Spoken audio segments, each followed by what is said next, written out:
membahasnya tentang zakatul fitri. Insya Allah kita bahas setidaknya ada 4 hal ya berkaitan dengan pengertian dari zakatul fitri itu apa, kemudian dalil kewajibannya bagaimana, kemudian ketentuan umum dan cara menghitungnya ya. Mau pakai uang boleh atau tidak, kalau pakai uang bagaimana, ini nanti kita insya Allah akan bahas. Oke. Yang pertama berkaitan dengan dalil. Saya akan membacakan dalil-dalilnya dulu, biar nanti kita punya gambaran sebenarnya zakatul fitri itu dari beberapa hadis yang ada itu bagaimana. Kalau kita perhatikan memang kebanyakan dalil zakatul fitri itu dari hadis. Dari hadis kebanyakan. Bahkan mungkin saya belum menemukan dari Al-Qur'an kecuali zakat yang umum ya, yaitu aqimus shalah wa atuz zakah ya. Itu yang umum. Tapi kalau apa dari hadis Nabi itu spesifik. Misalnya hadis riwayat Imam Bukhari Muslim dari Ibnu Umar radhiyallahu anhuma, dan ini hadis sangat terkenal berbicara mengenai zakatul fitri. Qala, dia Ibnu Umar itu berkata, farodo Nabi Rasulullah SAW, Rasul itu mewajibkan, menfardukan zakatul fitri ya, ini redaksinya zakatul fitri. Makanya saya lebih cenderung suka memakai istilah zakatul fitri, zakat fitri ya. Meskipun nanti di Indonesia yang terkenal malah zakat fitrah ya. Oke. Nah, nanti kita akan bahas persamaan dan perbedaannya, Pak. Tapi kalau kita perhatikan dari hadis-hadis Nabi yang ada itu kebanyakan menggunakan redaksi zakatul fitri. Salah satunya adalah redaksi dari Ibnu Umar ini. Nabi mewajibkan zakatul fitri so'an min tamrin, 1 so' dari tamar. Oke. Tamar itu artinya korma ya, tapi korma yang sudah dikeringkan atau bahasa kita ya sudah jadi sale kurma ya. Ini tamron, karena kalau yang masih basah itu biasanya namanya rutop. Oke ya. Kemudian auso'an min syairin, atau 1 sok dari terigu. Alal abdi, wajib kepada seorang yang menjadi budak ya. Wal hurri, dan orang yang tidak budak atau merdeka. Ini istilah merdeka ini jangan kita bayangkan seperti Indonesia dijajah Belanda, bukan ya. Ini status seseorang, ada yang merdeka, ada yang hurun, ada yang hamba saya atau abdun. Wazakari, dan laki-laki, wal unsa, dan perempuan, wasohir, dan anak kecil, wal kabir, dan orang yang dewasa, minal muslimina, dari orang-orang muslim. Wa amara biha, dan Nabi memerintahkannya antu ada, untuk dilaksanakan, ditunaikan qabla khurujin nasi ila sholati, sebelum keluarnya para manusia menuju sholat Aid ya. Ini redaksi dari Ibnu Umar menyebutkan Nabi mewajibkan zakatul fitri. Oke. Kemudian hadis yang kedua juga riwayat Imam Bukhari Muslim, tapi dari Abu Sa'id Al-Khudri, salah seorang sahabat Nabi yang lain. Beliau berkata, kunna, kita, nukhriju, mengeluarkan zakatul fitri, zakat fitri ya, lagi-lagi redaksinya zakatul fitri. So'an min ta'amin ya, ini redaksinya umum, 1 so' dari makanan. Makanya nanti kalau bicara mengenai zakatul fitri itu kenapa fleksibel ya, karena redaksinya juga umum, 1 so' dari makanan, dan insya Allah nanti kita akan bahas 1 so' itu berapa. Auso'an min syairin, atau sok dari terigu, auso'an min tamrin, atau 1 sok dari korma ya, auso'an min akitin ya, ini juga nama makanan juga ya, auso'an min zabibin, akit itu gandum ya, auso'an min zabibin, atau 1 sok dari zabib. Zabib itu artinya adalah ini yang anggur yang sudah dikeringkan ya, itu zabib gitu. Kemudian redaksi lain dari riwayat Imam Muslim, ini juga hampir sama ya. Kalau tadi Ibnu Umar itu menyebutkan Nabi memerintahkan, tapi kalau Abu Sa'id Al-Khudri menyebutkan kita mengeluarkan ya. Ini sama-sama. Kemudian dari Abdullah bin Umar redaksi lain, anna Rasulullah SAW, bahwasanya Rasul itu amara, memerintahkan bi ikhraji zakatil fitri, untuk mengeluarkan zakatul fitri, wa antu adda qabla khurujin nasi ila sholati, untuk dikeluarkan sebelum sholat. Ini hampir mirip, cuma bedanya dia lebih umum. Oke. Kemudian yang selanjutnya ada juga hadis yang cukup panjang ya, dan ini yang nanti jadi perdebatan tentang maknanya dan tentang bagaimana mensikapinya ya. Karena memang ini bukan perintah langsung dari Nabi, tapi ijtihad dari beberapa sahabat Nabi. Oke, saya akan bacakan. An Abi Sa'id Al-Khudri, dari Abu Sa'id Al-Khudri ya, redaksinya sama dengan yang tadi. Dia bilang begini, kunna nukhriju idh kana fina Rasulullah sallallahu alaihi wasallam zakatul fitri. Kita dulu waktu Nabi masih hidup kita mengeluarkan zakatul fitri. Angkoli sohirin wakabirin, dari setiap anak kecil dan orang yang besar, khurin awam mamlukin, baik dia merdeka maupun budak, so'an min ta'amin, satu so' dari makanan, aw so'an min akitin, kemudian aw so'an min syairin, aw so'an min tamrin, aw so'an min zabibin. Oke. Falam nazal nukhrijuhu, kita selalu mengeluarkannya, yaitu satu sok dari makanan tadi ya. Hatta qadima alaina Muawiyah bin Abi Sufyan hajan. Sampai Muawiyah bin Abi Sufyan itu datang kepada kita ketika haji. Oke. Au mu'tamiran, atau ketika umroh. Fakallamanna sa'alal mimbar. Kemudian dia bilang kepada manusia, khutbah kepada manusia di atas mimbar. Kita bisa bayangkan Muawiyah bin Abi Sufyan itu ini datangnya ya setelah belum menjadi khalifah, yaitu di Bani Umayyah ya.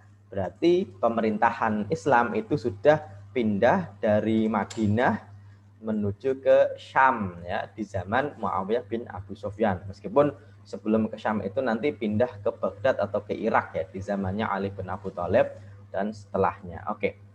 Fakana fi ma kallama bihin nasa angqal, dan salah satu yang dibicarakan oleh Muawiyah bin Abi Sufyan menjadi salah satu perbincangan saat itu. Bentar. Dia bilang begini, Muawiyah bin Abi Sufyan itu begini. Ini sesungguhnya kita berpendapat, atau saya sebenarnya berpendapat, kata Muawiyah bin Abi Sufyan, anna muddaini min samra isyam ta'dilu so'an min tamrin. Nah, ini nanti jadi masalah karena ini ijtihad dari Muawiyah saat menjadi khalifah. Saya berpendapat bahwasanya 2 mud min samra isyam dari gandumnya orang Syam itu setara dengan 1 sok dari kormanya orang Madinah. Fa akhadan nasu bizalika, kemudian orang-orang itu mengikuti pendapat ini.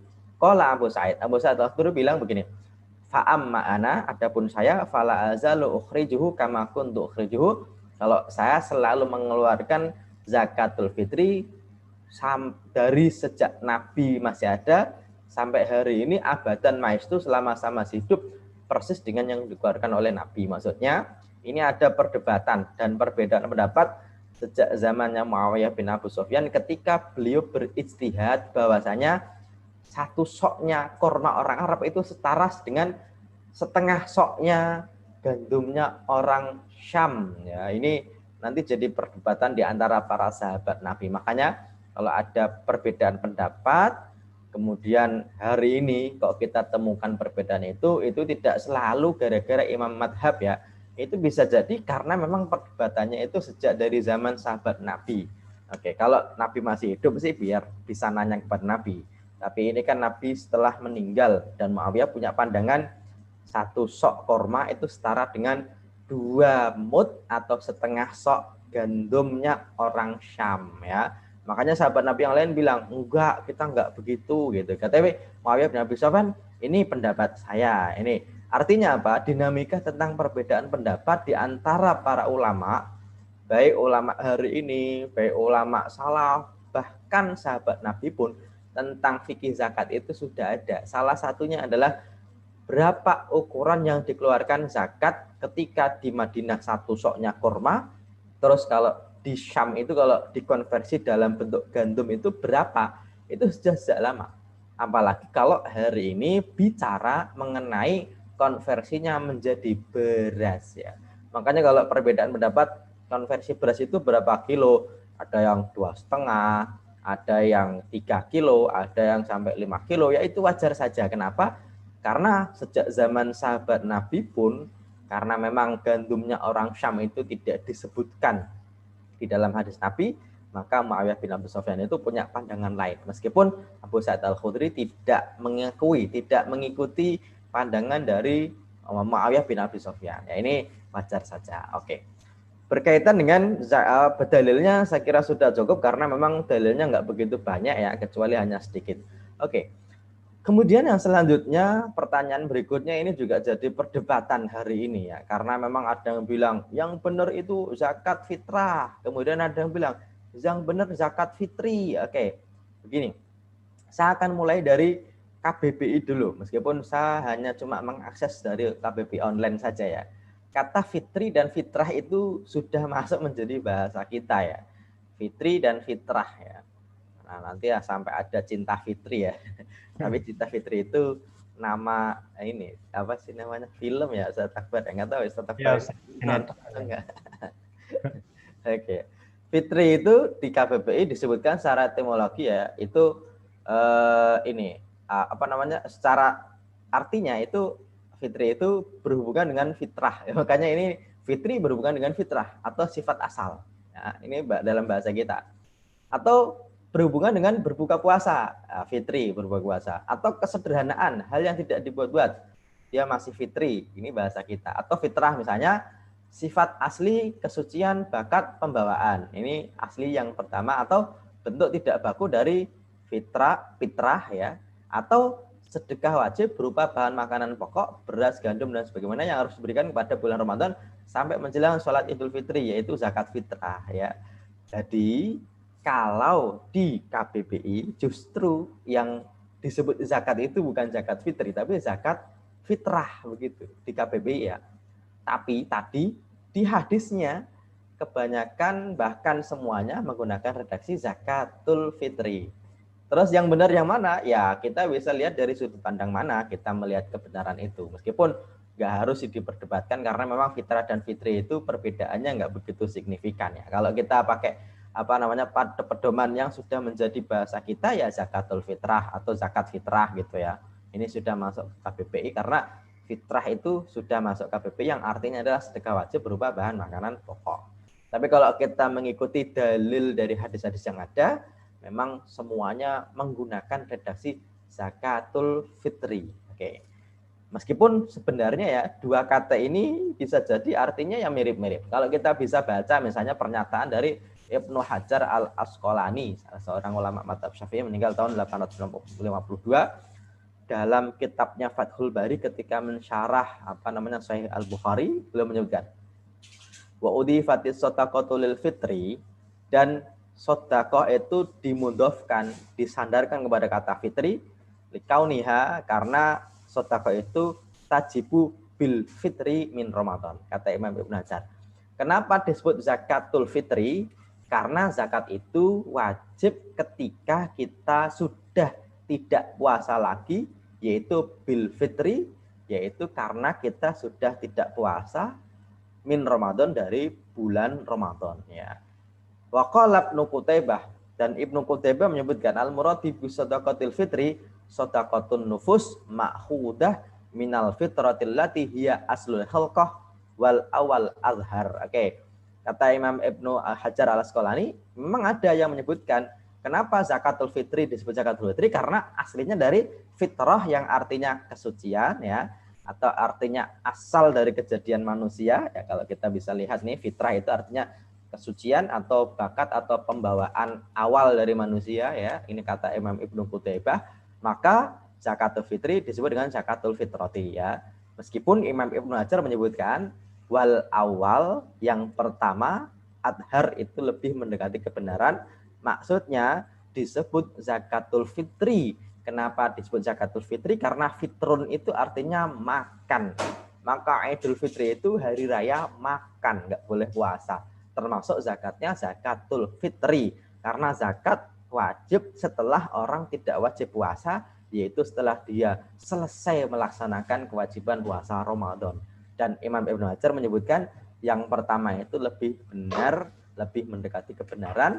Maka menurut beliau itu yang paling utama ya disebut zakatul fitri, dari kata-kata al-fitru, bukan dari al-fitratu ya. Meskipun nggak salah juga kalau kita sebut zakatul fitrah. Oke. Kalau Al-Khatib Al-Sirbini itu ya mirip-mirip dengan pendapat Imam Ibnu Qutaibah di dalam kitabnya Al-Iqna ya. Beliau menyebutkan summiyat bidzalika li'anna wujubaha bidukhulil fitri. Nah, ini mirip dengan pernyataan yang pertama dari Imam Ibnu Hajar. Disebut zakatul fitri karena sudah masuk masa tidak puasa, yaitu al-fitru. Al-fitru tadi apa? Makan ya. Wa yuqalu, dan kadang-kadang diucapkan aidzon zakata al-fitrati atau zakatul fitrati ya. Alfa wa ta bi kasril fa wa ta, yaitu fitrati ya, itu fi akhiriha bi kasril fa dengan kasrohnya fa alfi fi ya, wa ta fi akhiri dan akhirnya ada ta, ka'annaha minal fitratil lati hiyal khalqah al muradah bi qouli ta'ala fitratallahi allati fattaran nas 'alaiha. Ini mirip dengan pendapat dari Imam Ibnu Hajar. Oke. Kalau Imam Nawawi di dalam kitabnya Al-Majmu', beliau juga menyebutkan wa yuqalu lil mukhraji fitratun bi kasril fa la ghairu wa ya lafdhatun muwalladatun la arabiyyah. Kata Imam Nawawi, al-fitrah itu sebenarnya bukan asli bahasa Arab tapi dihasilkan dari bahasa lainnya. Wala mu'arrabah bal istilahiyah lil fuqaha wa ka'annaha minal fitratil lati hiyal khalqah ay zakatul khalqati. Ini pernyataan dari Imam Nawawi menyebutkan ya mau zakatul fitrati itu enggak masalah karena artinya juga bagus, yaitu zakat dari asal khilqah, penciptaan manusia, karena zakat ini tidak memandang kaya miskinnya tapi memandang orangnya, baik dia merdeka, baik itu budak, baik anak-anak, baik bapak-bapak dewasa, baik laki-laki, baik perempuan, selama dia muslim ya, selama dia muslim, selama dia masih hidup, maka zakatul fitri itu wajib. Karena zakatul fitri itu bisa dari zakatul fitrati yang artinya adalah al-khalqah, yaitu penciptaan dari manusia itu. Oke. Ini tentang perdebatan tentang yang benar zakatul fitri atau zakatul fitrati. Jadi jawabannya ya silahkan. Mau zakat fitri bagus karena memang yang itu yang paling mendekati kebenaran. Tapi kalau zakat fitrah ya itu ya tidak salah. Kenapa? Karena KBBI-nya juga bilang begitu ya. Terus ulama juga menyebutkan al-fitrah itu ya bisa dipakai karena aslinya itu dari al-fitrah, yaitu kemurnian, kemudian awal penciptaan dari manusia. Oke. Ini tentang perdebatan antara zakatul fitri dan fitrah. Oke. Kemudian yang selanjutnya, kalau kita bicara tentang manfaat ya. Dari manfaat ini nanti kita bisa lihat peruntukannya. Kalau kita lihat zakat fitri atau zakat fitrah itu dilihat manfaatnya dari dua sudut pandang, yaitu dari Ibnu Abbas. Ibnu Abbas bilang, faradha Rasulullah SAW, Nabi mewajibkan zakatul fitri, zakat fitri ya. Lagi-lagi kalau di hadisnya memang kebanyakan pakai zakatul fitri. Itu tuhrotan lis-shaimi. Jadi manfaat pertama apa? Membersihkan orang yang berpuasa. Oke ya. Minal lagwi warrafasi, dari lahu. Lahu itu sesuatu yang tidak berguna, warrafas dan sesuatu yang jelek ketika dia berpuasa. Maksudnya bisa jadi dia puasa, harusnya ibadah, malah main game gitu kan. Ya bisa jadi itu lahun. Kenapa? Ya karena puasanya cuma menahan lapar, makanya dia gunakan untuk sesuatu biar nggak inget laparnya ya. Dia bisa main game, bisa macam-macam. Ada Facebook dan lain sebagainya misalnya gitu ya. Nah, itu di dalam hadis Nabi disebutkan untuk menghilangkan sesuatu yang tidak berguna, lahun, warrafas, dan sesuatu yang jelek ya, meskipun jelek ini tidak selalu dosa ya, itu salah satunya adalah dengan membayar zakatul fitri. Oke. Kemudian yang kedua juga watuk matan lil masakin, dan memberi makan orang miskin. Maka bisa dilihat dari dua sudut pandang zakat fitri itu. Dari sudut pandang orang yang berpuasa dan dari sudut pandang orang miskin yang diberi. Oke.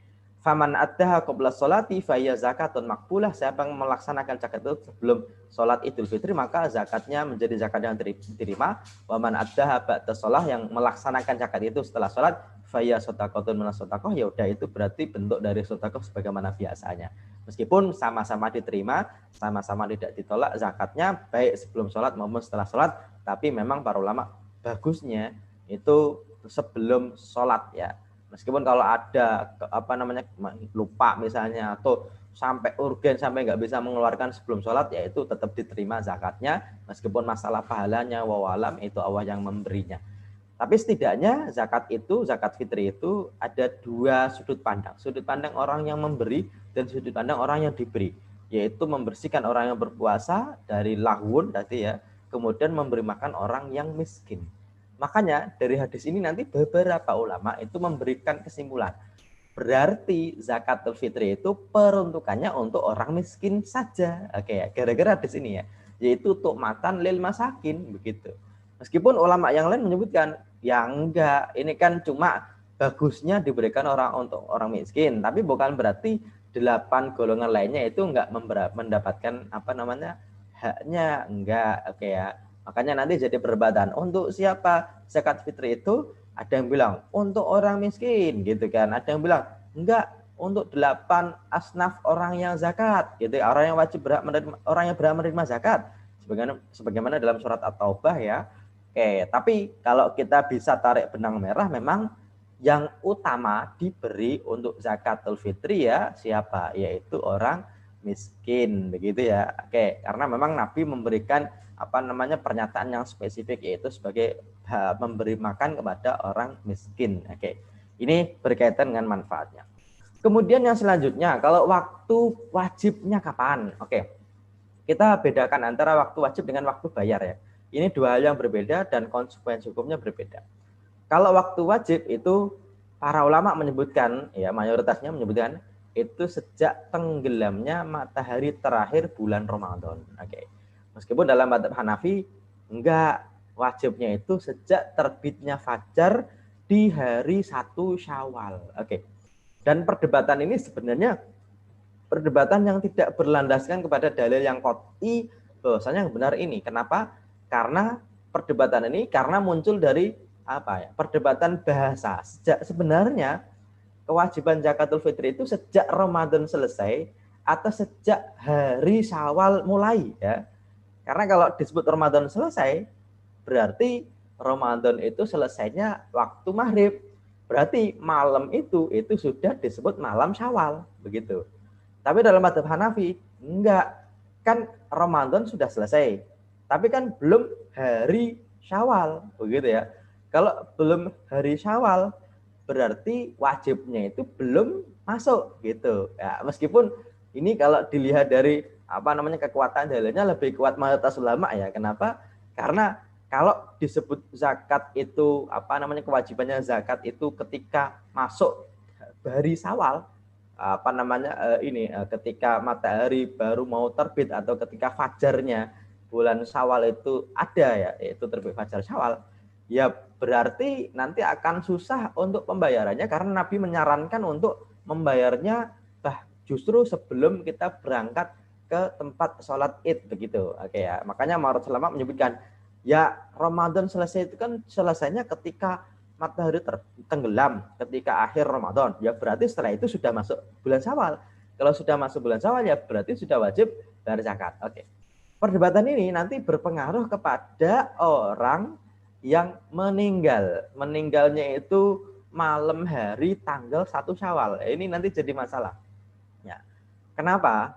Karena kalau mengikuti mayoritas ulama, orang yang meninggal misalnya jam 8 malam besok tanggal 1 Syawal kok meninggal gitu ya.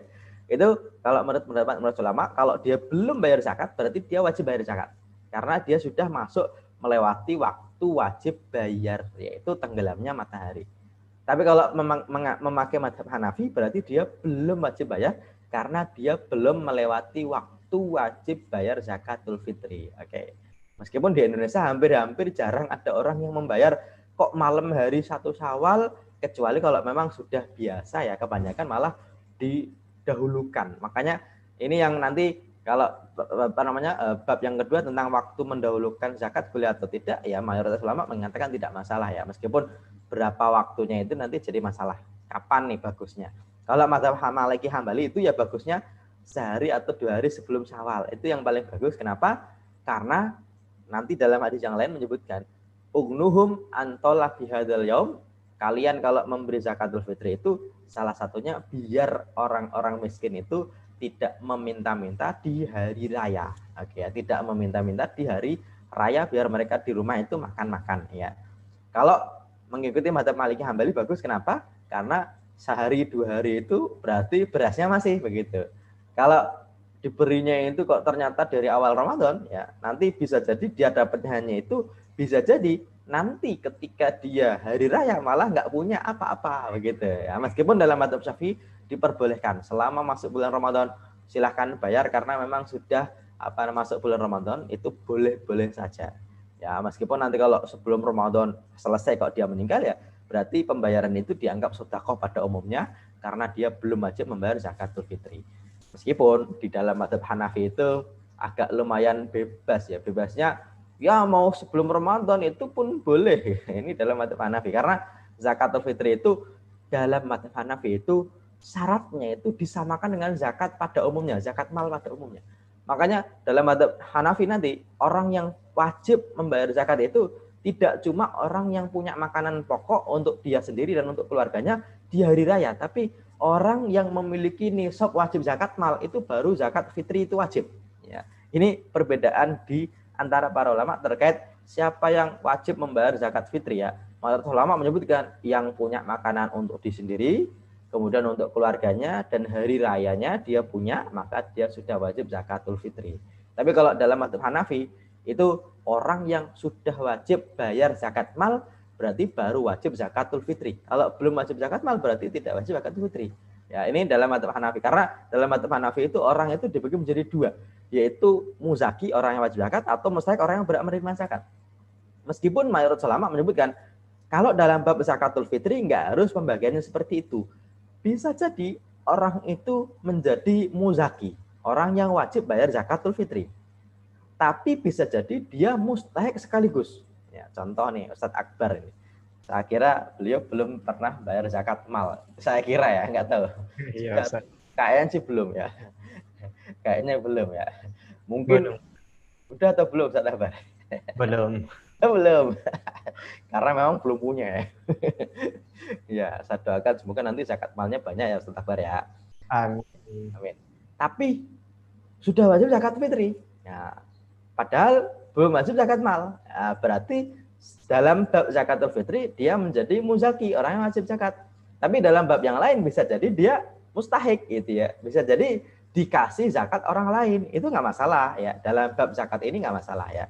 Meskipun kalau zakat mal, kalau orang sudah bayar zakat mal berarti dianggap dia kaya, ya berarti dia tidak berhak menerima zakat dari jalur miskin, dari jalur fakir karena dia sudah bayar zakatul fitri gitu.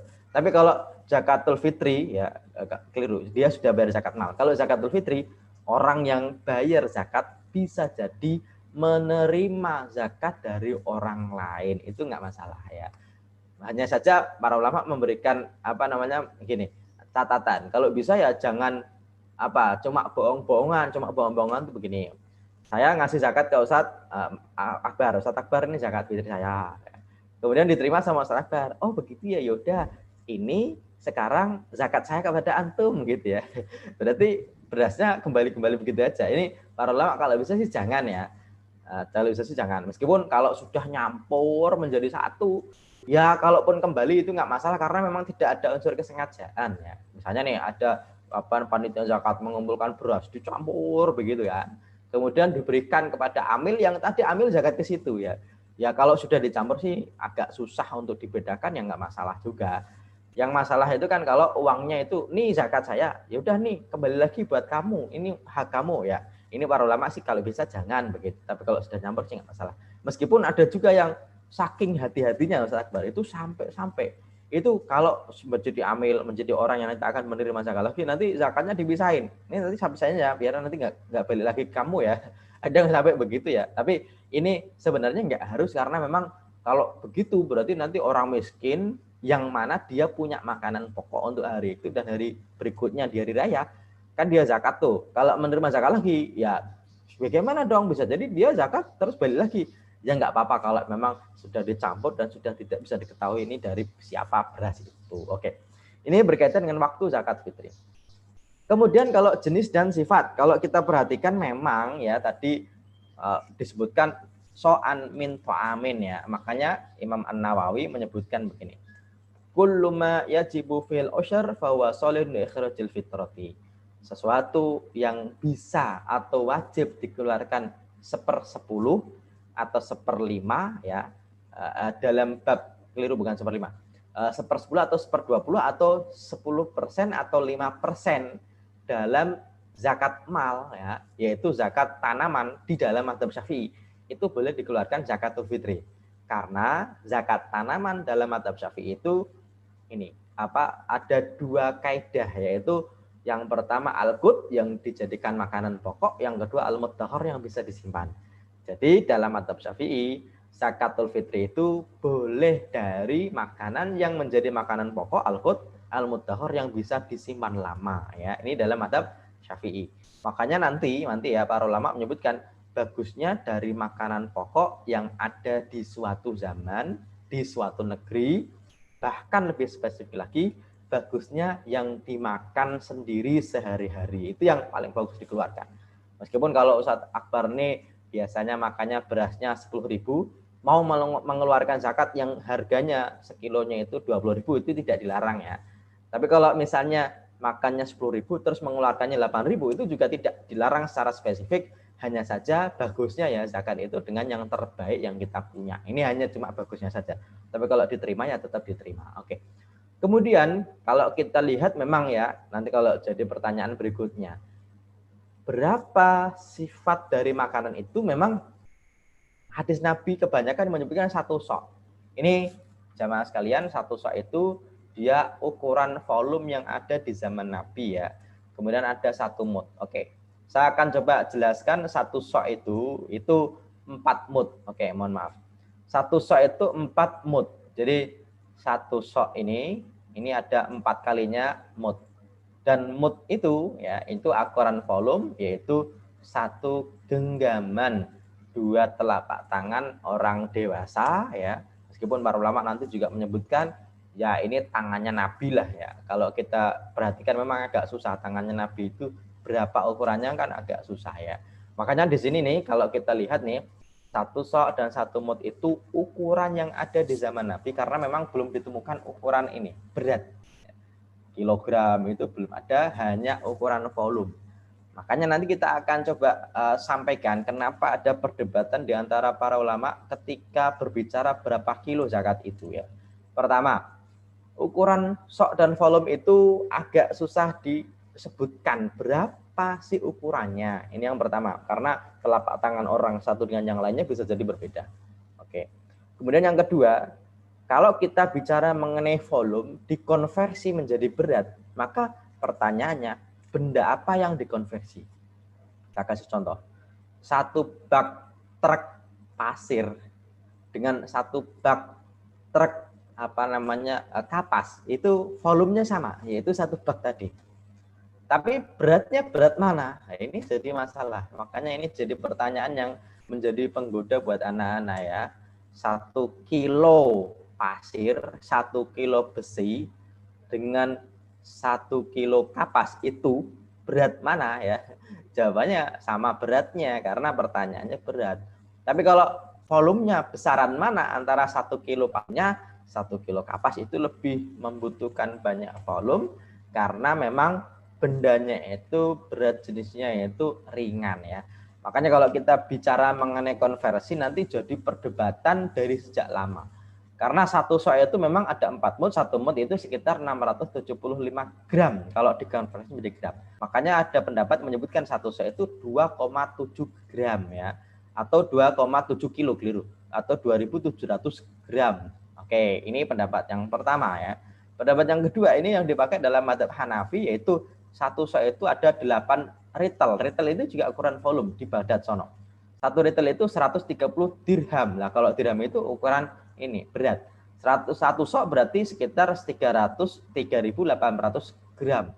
Makanya nanti kalau ada pendapat yang menyebutkan ya kalau kita mau pakai uang berarti uangnya setara dengan soknya Hanafi ya. Salah satunya gara-gara ini ya. Karena dalam mazhab Hanafi itu hampir sampai ke 4 kilo kalau kita bicara 1 sok itu. Meskipun ada yang bilang 1 sok itu ada sekitar 683,5,7 5/7 gram. Ya, kalau kita konversi berarti sekitar 2 kilo lebih sedikit ya. Makanya di Indonesia itu kenapa mengambil pertengahan? Karena gampang. Ada yang pendapatnya 2,7, ada yang pendapatnya 2,1, ya sudahlah. Karena kalau 2,7 itu kan susah ngitungnya, ya udah gini aja lah. 5 kilo itu kan satu bungkus. Itu bisa untuk 2 orang, ya berarti satu orangnya adalah 2,5 gitu aja. Ini hanya untuk mempermudah saja. Tapi kalau mau membayar lebih dari 2,5 itu tidak dilarang, ya tidak masalah. Oke.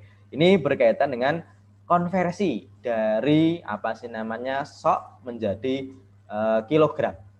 Makanya tadi Muawiyah bin Abi Sufyan itu juga menyebutkan, menurut saya ya ketika dia jadi khalifah, satu soknya orang Madinah korma itu setara dengan setengah soknya gandumnya orang Syam. Nah ini sangat mungkin ya. Bisa dilihat dari harganya bisa jadi, atau dilihat dari beratnya bisa jadi. Ini apa namanya pendapat dari Muawiyah bin Abu Sufyan ketika bicara tentang sok dari kurma dan sok dari gandum ya. Dan ulama hari ini berdebat tentang berapa gramnya apa namanya satu sok itu ya, karena tadi ada dua ya. Pertama ini sok dan mud itu ukurannya itu debatable ya, karena telapak tangan siapa yang akan digunakan gitu kan. Nah, kemudian kalau apa namanya sok itu volume menjadi gram itu cara melihatnya dari benda apa, yang intinya jadi masalah juga, karena yang ada pun di dalam hadis itu korma, gandum, kemudian terigu, itu bisa jadi ya volumenya sama, beratnya beda kan gitu ya. Ya ini agak-agak susah. Makanya kalau hari ini kita mau membayarkan 2,5 ya bagus, karena ini pertengahan di antara dua pendapat. Kalau mau ditambah plus jadi 3 kilo ya nggak masalah ya, nggak masalah. Karena memang ini apa perdebatan di antara para ulama berkaitan dengan sok dan mud ya, meskipun nanti ada ngitung detail gitu ya, ya nggak masalah. Oke. Kemudian selanjutnya, kalau dengan uang bagaimana? Ini jadi pertanyaan yang berikutnya. Karena memang hari ini agak-agak mudah, lebih mudah dengan uang, dan juga yang diberi itu lebih senang. Oke. Kalau menurut Salama menunjukkan nggak boleh menurut Salama ini. Kenapa? Karena Nabi selalu menyebutkan sok dari makanan ya. Sebagaimana Ibnu Umar bilang, so'an min tamrin, so'an min syairin. Nah, kemudian Abu Sa'id Al-Khudri tadi juga bilang, so'an min to'amin, so'an min akitin gitu kan. Nah makanya mayoritas ulama menunjukkan ya karena ya Nabi menyebutkan makanan ya, kemudian zakat itu untuk memberi makan orang miskin ya, maka memberi makan berarti bahan makanan begitu, yaitu tuhrotan lis-shaim minal lahwi wa rafas wa tu'matan lil masakin, memberi makan kepada orang miskin. Maka yang namanya memberi makan berarti ya harus dimakan begitu. Ini mayoritas ulama. Oke. Kemudian yang selanjutnya ini juga mayoritas ulama menyebutkan kalau memberi makan itu harus dengan makanan. Kalau dengan uang itu nanti tidak jelas apakah dibuat untuk makan atau yang lainnya, ya kan gitu ya. Ini jadi masalah. Meskipun dalam pendapat madhab Hanafi, nanti madhab Hanafi itu ada beberapa yang agak berbeda dengan yang lainnya ketika zakatul fitri. Misalnya ya tentang tadi apa namanya zakatul fitri itu wajib untuk siapa, kemudian waktu wajibnya kapan, kemudian boleh didahulukan mulai kapan, kemudian boleh nggak dengan uang ya. Ini sebenarnya dalam dalam apa namanya percaturan fikih ini dalam fikih klasik itu madhab Hanafi itu dalam bab zakat itu ternyata memang banyak berbeda, dan di Indonesia itu hampir banyak yang melakukannya ya, termasuk dalam bab membayarkan zakat dengan uang ya. Kalau dalam madhab Hanafi ya nggak apa-apa lah dengan uang, ya nggak apa-apa. Kenapa? Alasan mereka salah satunya gara-gara hadis riwayat Imam Ad-Darqutni dan juga Imam Al-Baihaqi dari Ibnu Umar juga, farada Rasulullah SAW zakatul fitri, Allah mewajibkan kepada orang muslim itu zakat fitri. Waqala, dan Nabi menyebutkan ugnuhum fi hadzal yaum. Gara-gara kata-kata ini. Ugnuhum, biarkan mereka itu merasa tidak apa namanya, ugnum dari kata-kata goni ya, atau kayakanlah mereka di hari ini ya. Ini apa namanya, kayakanlah mereka itu maksudnya mereka itu biar tidak mencari-cari uang lagi, tidak meminta-minta lagi di hari ini.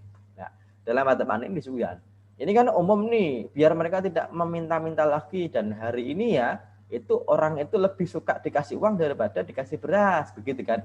Dan hadis ini umum, biar mereka tidak minta-minta lah, dikasih beras dikasih uang itu sama saja, dikasih gandum, dikasih uang sama saja kan gitu ya. Ini apa namanya di dalam apa namanya alasan dari mazhab Hanafi yang memperbolehkan dengan uang. Itu riwayat Imam Ad-Darqutni menyebutkan ugnuhum fi hadzal yaum, atau riwayat dari Imam Al-Baihaqi disebutkan ugnuhum antwa fi hadzal yaum, biarkan mereka itu tidak meminta-minta muter-muter di hari ini ya. Meskipun Maharut Selamat menyebutkan hadis tadi itu sebenarnya hadisnya dhaif begitu. Jadi farawahu Al-Baihaqi bi isnadin dhaifin wa asyara ila tad'ifihi, kata Imam Nawawi hadis tadi itu dhaif ya.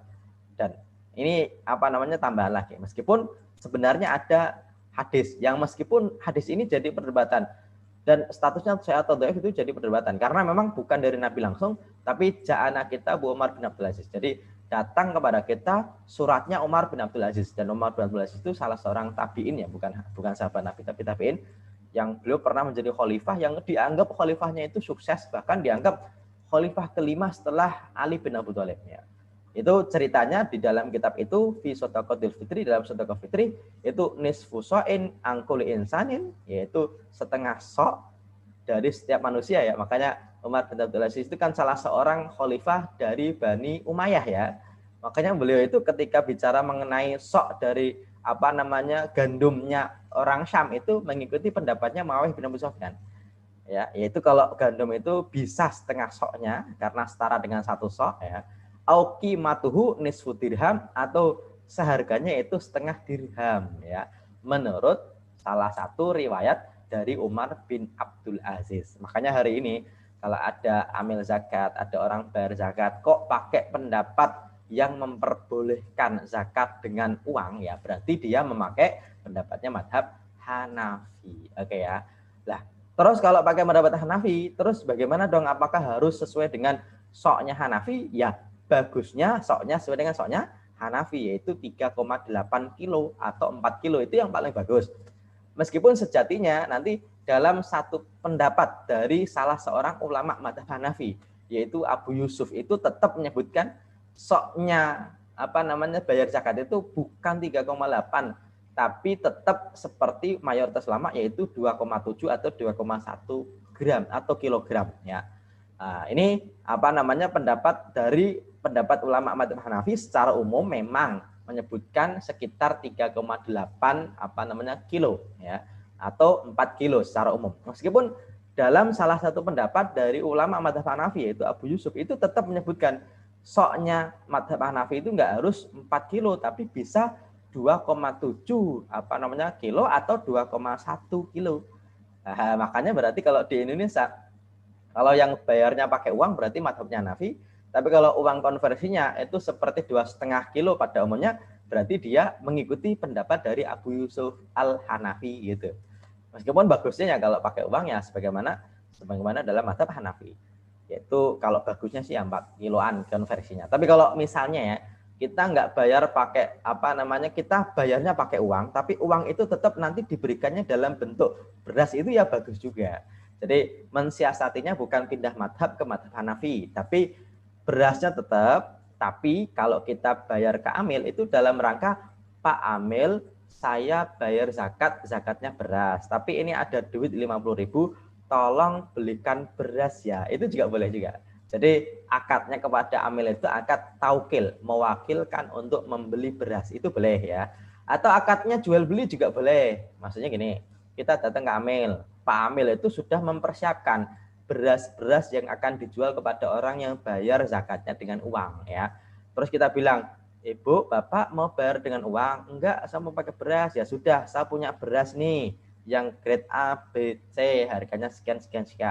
Kalau Ibu ngasih duit, nanti duitnya buat beli beras. Berarti akad pertama adalah akad beli beras kepada amil begitu. Sama amil jual beras, berasnya yang dijual itu nanti akan diberikan kepada orang yang berhak.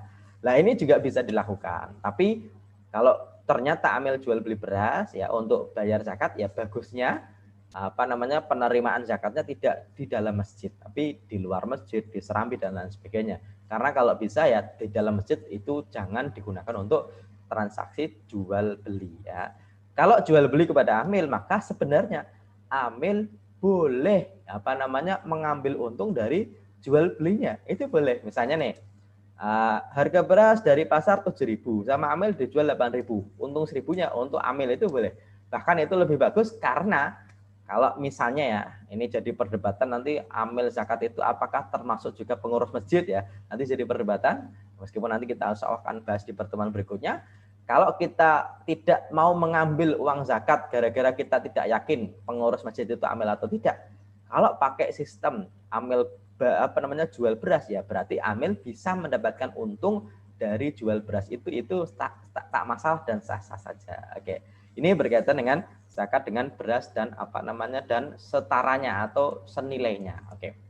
Tadi saya sebutkan ya peruntukan zakat. Kalau peruntukan zakat memang para ulama secara umum menyebutkan musarrifu zakatil fitri huwa masrafu zakatil fitri huwa masarifu zakat al-mafruḍah. Zakat fitri itu diberikan kepada zakat yang wajib pada umumnya. Ini mayoritas ulama ya. Meskipun nanti ada satu pendapat, salah satunya dari Imam Ibnu Taimiyah, beliau menyebutkan zakatul fitri itu ya kepada orang miskin saja. Ya, karena tadi disebutkan tu'matan lil masakin, tidak disebutkan yang lainnya. Meskipun para ulama menyebutkan penyebutan masakin, orang-orang miskin di dalam hadis zakat fitri itu tidak berarti membatasi. Itu hanya prioritas. Sebagaimana dalam hadis yang umum yang lain tentang zakat, yaitu Mu'ad bin Jabal ketika diutus ke Yaman, Nabi menyebutkan tu'khadhu min aghniyahim faturatu ala masakinihim, diambil dari orang kaya diberikan kepada orang miskin. Meskipun Nabi menyebutkan diambil kepada orang miskin, tapi bukan berarti itu sebagai batasan. Itu hanya cuma prioritasnya saja. Makanya prioritasnya memang orang miskin, tapi tidak menjadi batasan zakat hanya untuk orang miskin. Oke. Yang terakhir sebelum nanti saya buka sesi tanya jawab ya, karena sudah jam 6 lebih. Sunnahnya itu kalau bagi amil itu mendoakan muzaki ya, ini sunnahnya. Sebagaimana pernyataan dari Imam An-Nawawi, beliau menyebutkan wa yustahabbu, dan disunahkan lis-sa'i. Sa'i itu bukan orang yang sa'i ya, tapi amil. Sa'i itu bahasa Arabnya itu bisa artinya amil ya, bisa bahasa Arabnya itu jabi, amil, sa'i itu sama ya. Orang yang mengambil zakat atau amil itu disunahkan untuk ayat wali rabbil mal, untuk mendoakan kepada orang yang berzakat yang punya uang, walayatayan adua, tapi tidak ditayin, tidak ditentukan doanya apa. Tapi Imam Syafi'i wastahaba Syafi'i, Imam Syafi'i itu suka untuk mendoakannya begini. Ajarakallahu fima a'taita wa ja'alahu laka tahurun wa barakalaka fima abqaita. Ini doa sunnahnya yang disampaikan dalam madzhab Syafi'i ya. Imam Syafi'i bilang, semoga Allah membalas apa yang engkau berikan. Oke. Wa ja'alahu laka tahurun, semoga Allah menjadikan yang engkau berikan itu sebagai pensucian jiwa dari orang yang membayar zakat. Wa barakalaka fima abqaita, dan semoga yang masih itu diberi keberkahan. Ini doa dari amil kepada orang yang berzakat. Oke. Dan lagi-lagi ya, ini saya ulang saja, membayar zakat kepada amil itu sejatinya atau kepada orang berhak itu sejatinya tidak butuh akad ya, tapi dia butuh niat ya. Jadi kalau kita bayar zakat kepada orang yang berhak itu langsung kita berikan, nggak harus bilang ini zakat saya, itu boleh. Meskipun kalau kepada amil itu bilangnya itu dalam rangka bukan akad, tapi dalam rangka memberitahu bahwasanya itu uang zakat, bahwasanya itu beras zakat. Kita bawa beras tuh ke amil, terus kita diem aja sama amil, dipakai sendiri boleh nggak? Ya boleh, karena kita tidak bilang itu uang apa atau beras apa. Tapi kalau kita bilang ini beras zakat ya Pak Amil ya, oh berarti nanti peruntukannya untuk zakat. Sama amil didoakan, ajarakallahu fima a'taita wa ja'alahu laka tahuron wa barakalaka fima abqaita. Oke. Lah, muzakinya atau orang bayar zakat itu ya disunahkan untuk berdoa. Doanya bagaimana? Wastahabu ayyakula inda taf'iha, disunahkan ketika memberi itu doa. Doanya Allahumma ja'alha maghnaman wa la taj'alha maghraman. Ya Allah, semoga engkau jadikan ini sebagai sesuatu yang menguntungkan, tidak yang merugikan. Nah, ini berkaitan dengan doa bagi orang yang muzaki, yang berzakat, atau orang yang menjalankan zakat atau amil zakat atau amil. Oke. Saya kira cukup ya ini untuk tentang zakatul fitri, meskipun nanti ada pertanyaan di luar ini atau tentang zakatul fitri yang lain yang belum saya bahas, Silahkan, kira-kira ada atau tidak, kita buka sesi tanya jawab. Ustadz Akbar, silahkan. Baik, sebelumnya terima kasih banyak kepada Ustaz Hanif atas penjelasannya. Dan seperti biasa di penghujung waktu kita memberikan waktu kepada para jamaah, barangkali ada yang ingin bertanya, silakan untuk angkat tangan, nanti akan kita aktifkan mikrofonnya insya Allah, dan bisa juga bertanya melalui pesan. Insya Allah nanti akan kita bacakan jika waktunya cukup ya, akan kita bacakan semua pesannya. Pertama-tama ini Ustadz ada Pak Bobi Gunara, ini beliau sudah angkat tangan. Ya. Assalamualaikum warahmatullahi wabarakatuh, Ustaz. Waalaikumsalam warahmatullahi wabarakatuh. Silakan. Ya, Ustaz, ini terkait tadi kan Ustaz bilang di pendapat Syafi'i itu kan ada zakat fitrah terkait tumbuhan, Ustaz ya? Kalau tidak salah. Jadi gini, Ustaz, kalau misalkan seseorang nih dia petani lagi, petani sawah gitu ya. Itu kan dia juga istilahnya menanam tanaman pokok gitu ya, padi gitu. Nah itu ketika sudah kena zakat pertanian, apa istilahnya sifatnya wajib juga nggak kena zakat fitrah gitu. Terus itu yang pertama. Yang kedua ini Ustaz, yang saya bingung itu kan ada perbedaan antara itu ya di berbagai mazhab. Tadi saya lihat ada Hanafiyah 3.800 gram gitu ya. Terus dia kan tadi kalau di sini tuh kita bisa bayar pakai uang yang tadi dibilang mazhab Hanafiyah, tapi aturannya malah pakai yang lain 2,5 kilogram gitu. Padahal kan masih 3,8 kilo gitu. Itu gimana, sah atau gimana, Ustaz?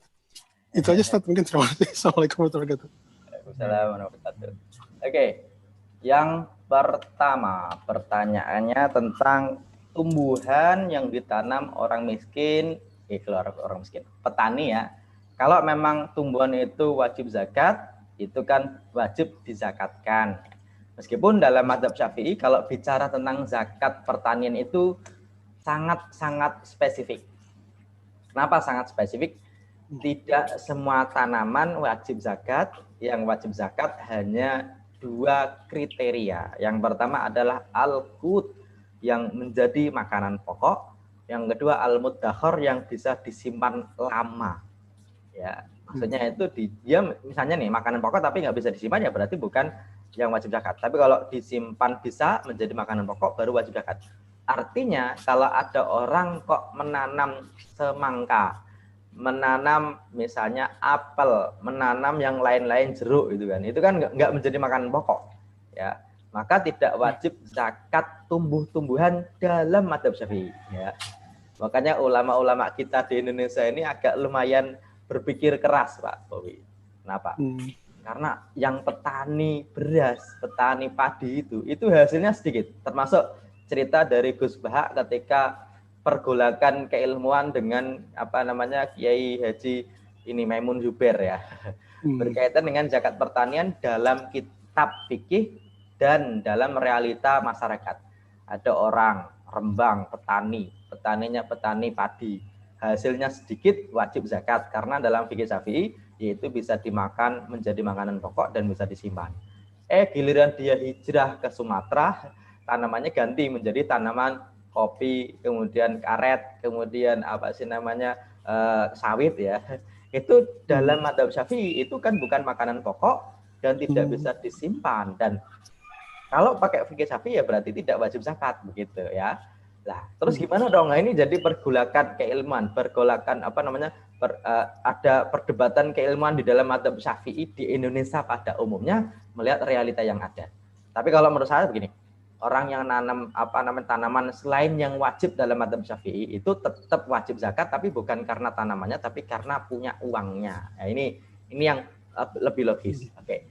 Tetapi yang tadi saya sebutkan itu bukan zakat fitri gara-gara tanaman, bukan, tapi begini. Dalam mazhab Syafi'i yang wajib dizakatkan gara-gara tanaman itu boleh untuk bayar zakat. Ya, makanya Imam Nawawi tadi menyebutkan setiap makanan yang wajib dibayarkan gara-gara menjadi zakat tanaman itu boleh dizakatkan. Kenapa? Karena dalam mazhab Syafi'i zakat tanaman hanya wajib 2 kriterianya, yaitu makanan pokok dan bisa disimpan. Berarti dalam mazhab Syafi'i zakatul fitri itu kaidahnya 2, yaitu makanan pokok dan bisa disimpan. Ya, ini sebenarnya yang benar itu. Kalau pertanyaannya, seorang petani dia sudah bayar zakat hartanya dari pertaniannya, apakah nanti juga wajib zakatul fitri? Jawabannya 2 jalur ini berbeda. Yang zakat mal gara-gara harta, zakatul fitri gara-gara badan. Makanya para ulama menyebutkan zakat itu ada 2 sebenarnya. Zakat badan namanya zakatul fitri, zakat harta namanya zakat mal. Ya. Cuma di Indonesia itu ada kecenderungan pemahaman yang agak lumayan sempit, dianggap zakat mal itu zakat uang. Seolah-olah zakat yang lain itu bukan zakat mal. Sampai-sampai orang itu kaget-kaget ketika saya bilang zakat profesi itu sebenarnya zakat mal. Orang itu sampai bilang, loh berarti profesi itu zakat mal juga toh? Karena seolah-olah 2 hal ini berbeda. Seolah-olah zakat mal itu zakat tabungan, terus zakat profesi zakat yang lain. Enggak.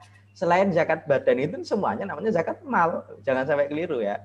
Seolah-olah zakat mal itu cuma zakat tabungan, zakat uang. Enggak. Harta itu ya selain zakatul fitri berarti zakat mal.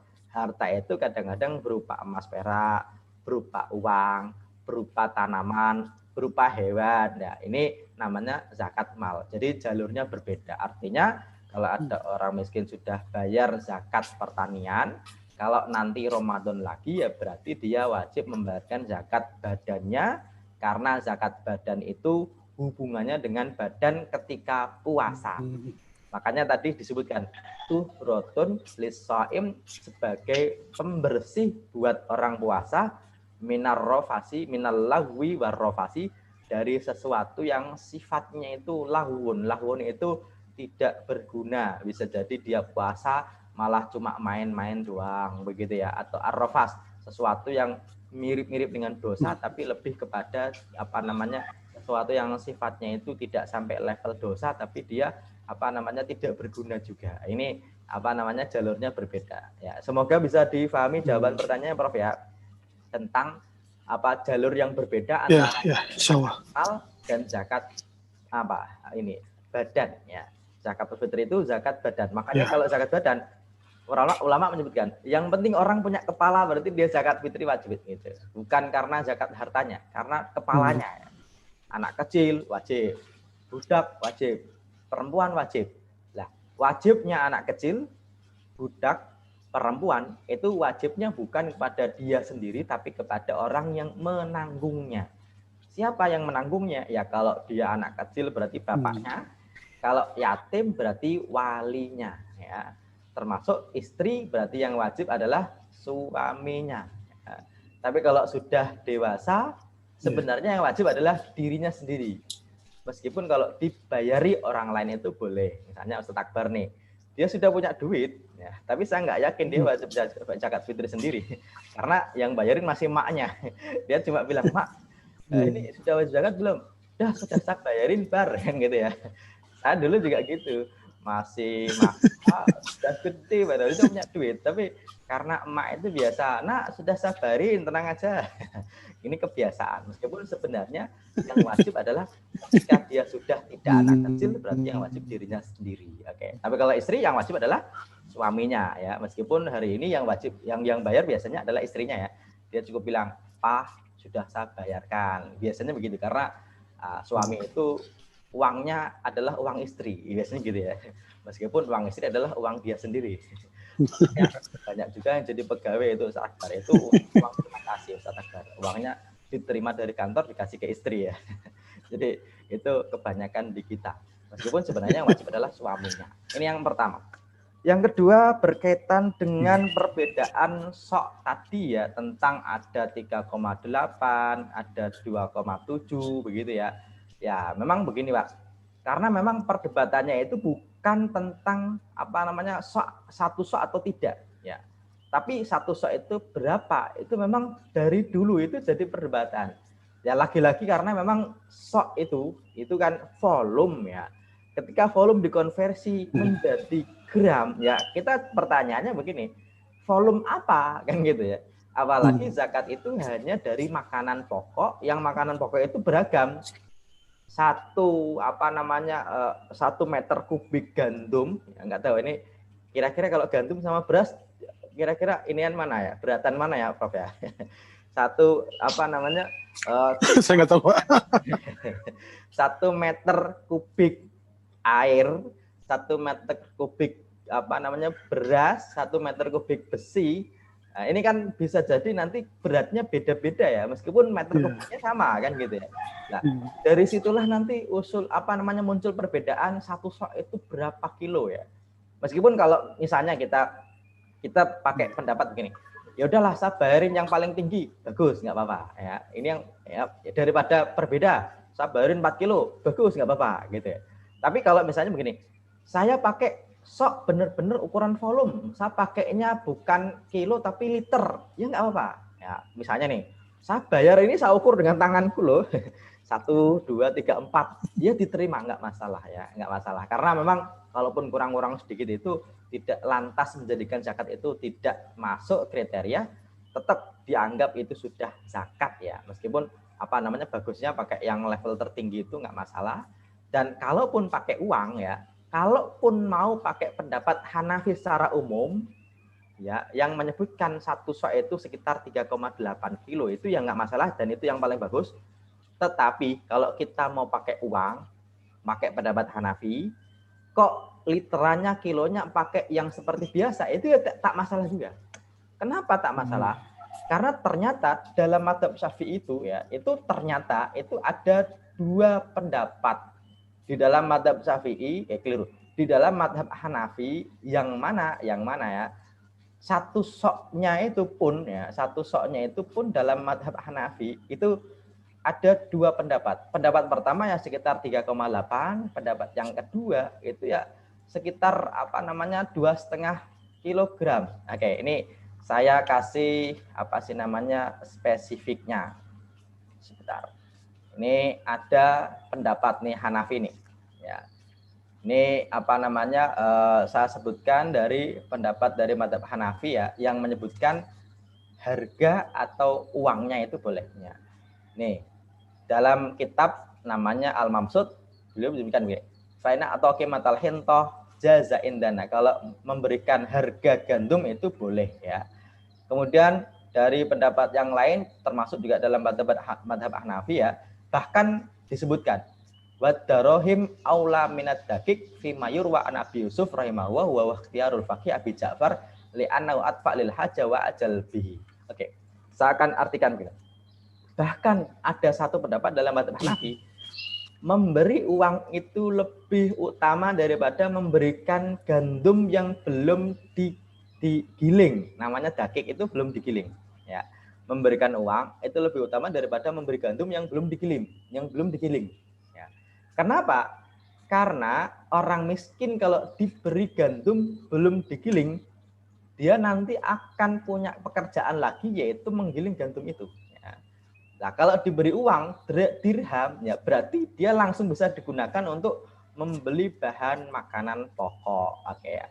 Ini dalam mazhab Hanafi yang mana ya, itu di sini disebutkan bahwasanya boleh memberikan uang seharga makanan pokok, dan dalam mazhab Hanafi ada 2 pendapat ya. Dan insya Allah kalau nggak salah saya sudah menuliskan di website Rumah Fikih tentang serba-serbi zakatul fitri. Semoga nanti saya bisa tampilkan dan bisa di-download ini PDF-nya. PDF ini kalau pas Ramadan sih laku ya. Kalau nggak Ramadan gini sih nggak begitu laku ya. Oke, jadi bagusnya kalau pakai uang ya pakai 4 kilo itu bagus, tapi kalau pakai 2,5 kilo berarti dalam salah satu pendapat ulama mazhab Hanafi yaitu Abu Yusuf. Abu Yusuf itu murid utama Imam Abu Hanifah, itu memperbolehkan konversinya seperti pada umumnya. Dan Abu Yusuf ini meskipun murid Imam Abu Hanifah, Tapi beliau itu pernah berguru kepada Imam Malik bin Anas ke Hijaz. Makanya pendapat beliau itu fleksibel, enggak seperti Imam Abu Hanifah saja, tapi terwarnai oleh banyak pendapat yang lainnya. Meskipun tetap dalam pendapat madhab, tetap beliau dianggap ulama madhab Hanafi, meskipun pendapatnya itu banyak yang berbeda dengan Imam Abu Hanifah, dan enggak masalah. Oke. Kira-kira begitu jawaban pertanyaan yang kedua, semoga bisa dipahami jawabannya. Cukup ya? Ustaz Akbar? Ya, jazakallah khair Ustaz. Terima kasih banyak. Sama-sama. Kalau oh ya. Ada yang raise hand lagi enggak Ustaz Akbar? Gimana Ustaz? Ada yang raise hand juga yang lain? Ada ini. Oh, ini juga penanya aktif nih, Pak Alfian sama Pak Alzam nih. Silahkan siapa dulu? Kalau dari absennya sih kayaknya duluan Pak Arifan. Nama AR. Ya. Sama Pak Alzam duluan mana? Silakan. Duluan ini anaktifkan Pak Arifan terlebih dahulu karena gitu ya? beliau sepertinya lebih dulu angkat tangan. Oh gitu. Assalamualaikum Ustadz. Waalaikumsalam warahmatullahi wabarakatuh. Maaf kemarin absen terus ada kerjaan. Alhamdulillah Pak ya, masih ada kerjaan ya Pak ya. Ya alhamdulillah, disyukuri Ustadz. Gini Ustadz, saya mau bercerita sedikit pengalaman pribadi Ramadan kemarin. Jadi kan sebelumnya itu saya biasanya kalau membayar zakat fitrah itu kan pakai 2,5 kilo tapi dalam bentuk uang gitu Ustadz. Nah terus kemudian setelah mulai mengenal rumah fikih, ya betul tadi kata Ustadz. Jadi buku yang laris saat Ramadan tuh ya antaranya kayak puasa, kemudian zakat fitrah gitu kan. Nah di situ dijelaskan mengenai perbedaan zakat fitrah menurut beberapa mazhab. Nah di situ saya membaca, ternyata yang saya lakukan itu malah mazhab Hanafi karena membayar pakai uang, tapi ternyata beratnya itu yang saya tangkap harus 3,8. Nah, kasus saya itu kemarin itu ya saya perbaiki akadnya kepada di perumahan itu ada yang narikin zakat gitu Ustadz. Nah, itu saya jelaskan ke beliau, oh ini karena saya pakai Hanafi makanya 3,8 gitu. Nah, pertanyaannya gini Ustadz. Kok saya menangkapnya itu ketika kita membayar pakai uang tapi beratnya 2,5 kilo itu kan berarti kayak ada semacam talfik gitu Ustadz, talfik antar mazhab. Ya. Nah kalau misalkan kita tadi udah dijelaskan sama Ustadz, itu ada pendapat dari Imam Abu Yusuf gitu. Nah apakah pendapat Imam Abu Yusuf itu pendapat yang muktamad di mazhabnya Hanafi gitu Ustadz? Karena kalau misalkan kita mengambil yang bukan muktamad, artinya kita kan mengambil yang enak-enak aja ya. Yang saya pahami seperti itu. Ya, mohon ini penjelasannya Ustadz. Assalamualaikum. Assalamualaikum. Oke, ini sudah saya berikan linknya ya Pak ya di kolom chat, nanti tinggal diklik, tinggal di-download. Oke. Begini Pak, memang ini yang jadi perdebatan ya Pak ya tentang salah satu pertanyaan itu, jika dengan uang apakah harus ukurannya sama dengan Hanafi? Oke. Memang Pak, ada Ustadz di rumah fikih, Ustadz Ahmad Zarkasi itu nulis harus sama begitu. Oke. Jadi gini, ulama sepakat jika membayar zakat fitri berdasarkan hadis yang sahih adalah 1 sok dari makanan pokok. Ulama juga sepakat bahwa 1 sok itu 4 mud. Tetapi 1 mud itu Pak ya, itu berapa gram ini yang tidak sepakat di antara para ulama. Ya.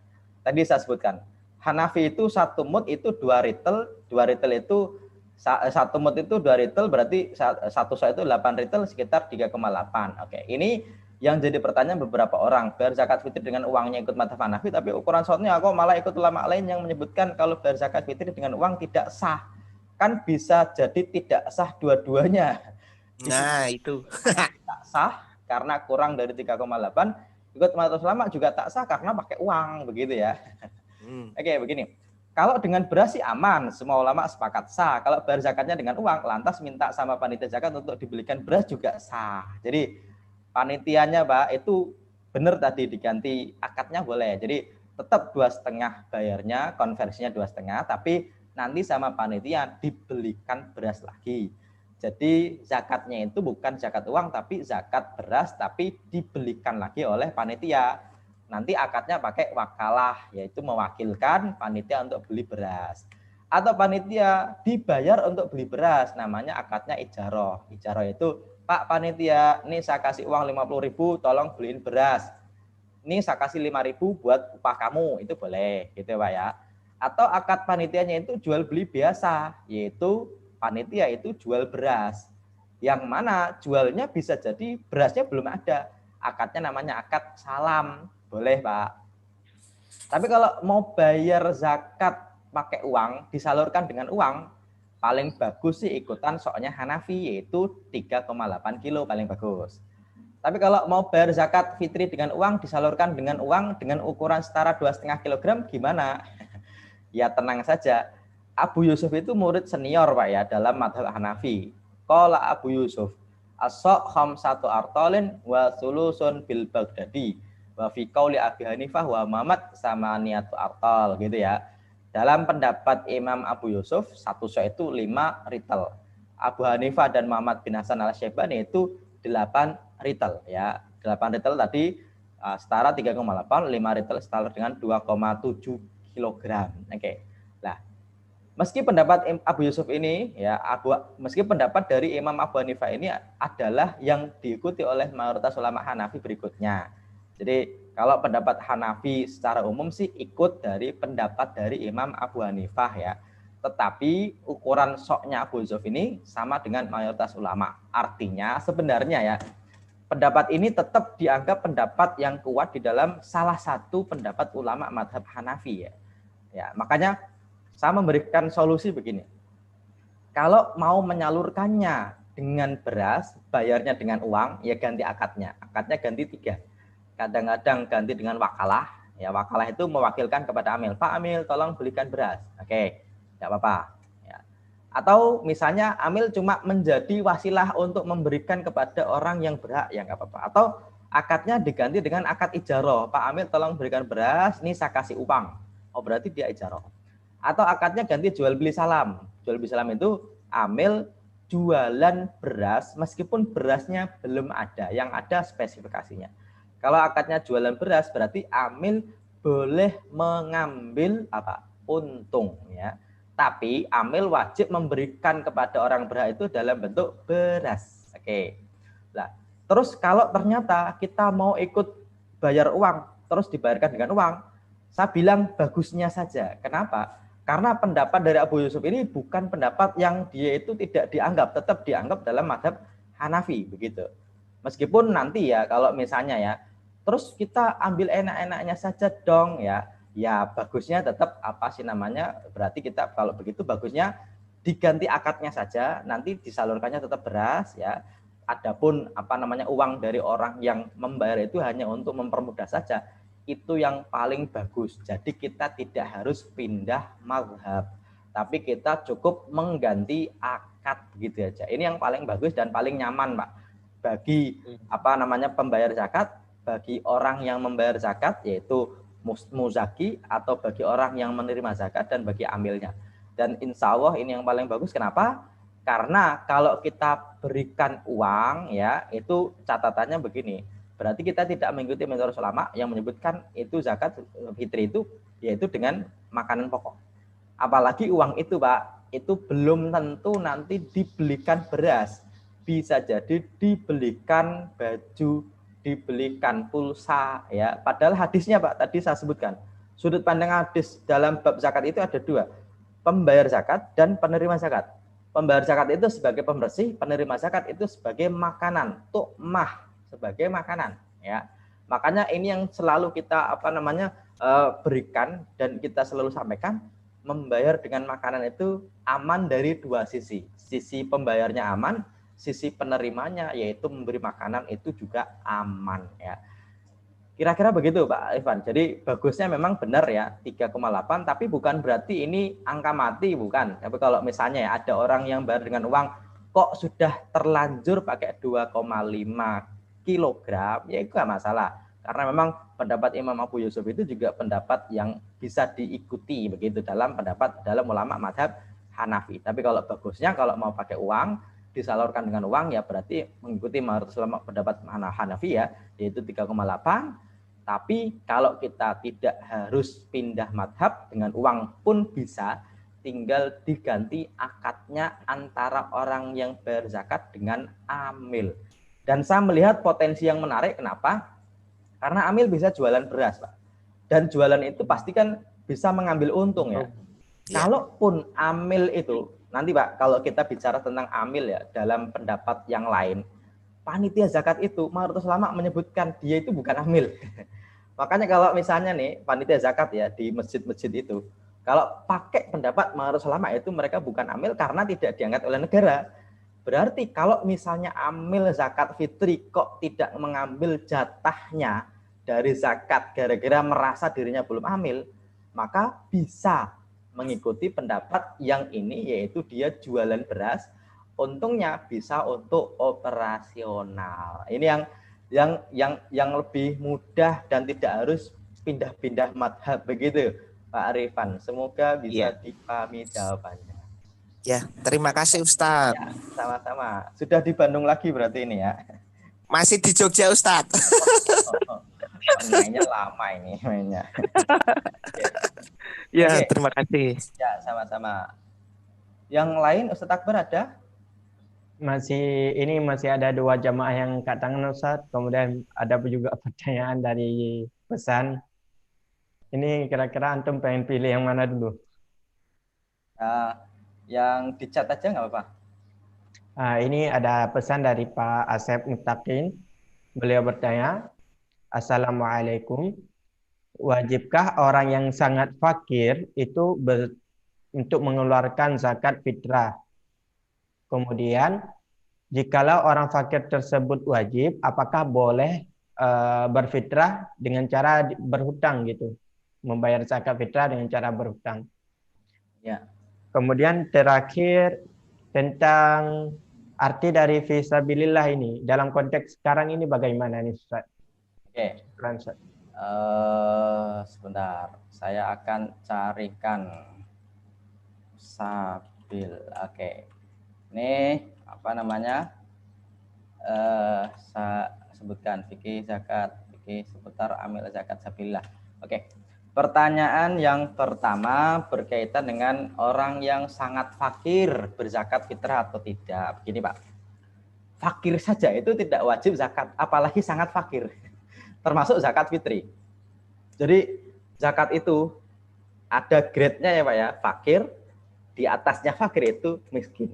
Ini sebenarnya Pak, 2 orang yang punya status berbeda di dalam bab zakat. Innamas shadaqatu lil fuqara'i wal masakin, begitu ya Pak ya. Berarti fakir saja itu tidak wajib zakat, apalagi sangat fakir. Sangat fakir itu gimana? Pengertian fakir ya di dalam fikih-fikih itu disebutkan orang yang nggak punya pekerjaan dan dia tidak bisa memenuhi kebutuhannya.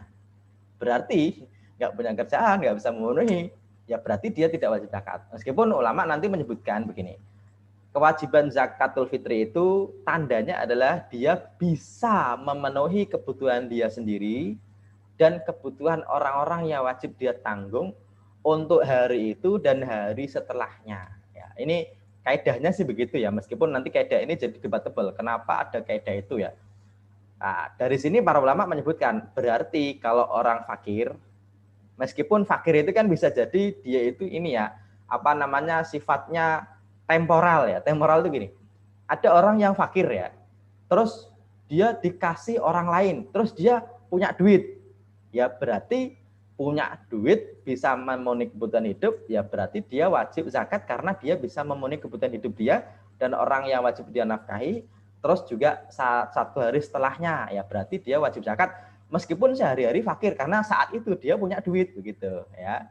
Makanya orang yang sangat fakir apakah wajib zakat? Secara umum sih tidak wajib zakat ya. Makanya kalau tidak wajib zakat, nggak harus berhutang gara-gara fakir itu dia tidak wajib zakat. Ya berarti dia bayar zakatnya nggak harus berhutang. Kenapa?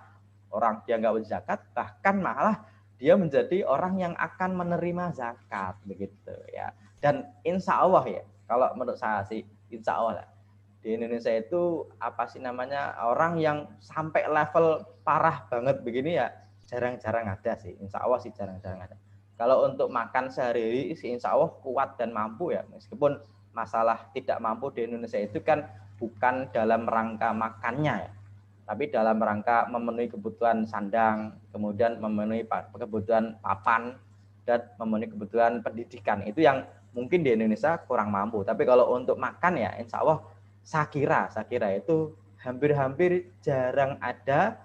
Kalaupun ada ya sedikit gitu. Makanya kalau fakir banget ya berarti tidak wajib bayar zakat dan dia tidak harus berhutang untuk bayar zakat. Oke. Karena apa? Karena justru dia nanti yang akan diprioritaskan untuk diberi begitu. Oke. Yang kedua, berkaitan dengan ati fisabilillah di konteks hari ini ya. Memang ini nanti jadi perdebatan yang panjang kali lebar ya. Termasuk ulama-ulama kontemporer juga berdebat. Ada yang meluas-luaskan sampai luas banget ada. Ada yang menyempit-nyempitkan ada ya. Makanya insya Allah nanti saya akan bahas di satu pertemuan tersendiri dengan apa namanya, dengan satu pertemuan sendiri dengan mengambil dari ibarat atau pernyataan-pernyataan dari para ulama. Karena memang hari ini ada perdebatan ya. Nanti ada yang meluas-luaskan, salah satunya adalah ulama dari Al-Azhar ya, namanya Syekh Mahmud Shaltut, itu termasuk yang dipakai pendapatnya ketika bicara tentang sabilillah dengan makna yang luas. Karena beliau termasuk ulama yang menyebutkan sabilillah itu yang penting di jalan kebaikan, itu sabilillah gitu ya. Meskipun ini pendapat yang lemah dibanding pendapat yang lainnya ya, pendapat yang lainnya. Hanya saja memang ini nanti jadi perdebatan, kalau ada guru ngaji kok miskin boleh nggak dikasih. Kalau menurut saya Pak, itu nggak usah meluas-luaskan sabilillah, tapi sebenarnya guru ngaji begitu masih bisa masuk dalam bab apa namanya, fakir atau miskin ya, sangat mungkin ya, sangat mungkin. Jadi kita nggak harus meluaskan sabilillah.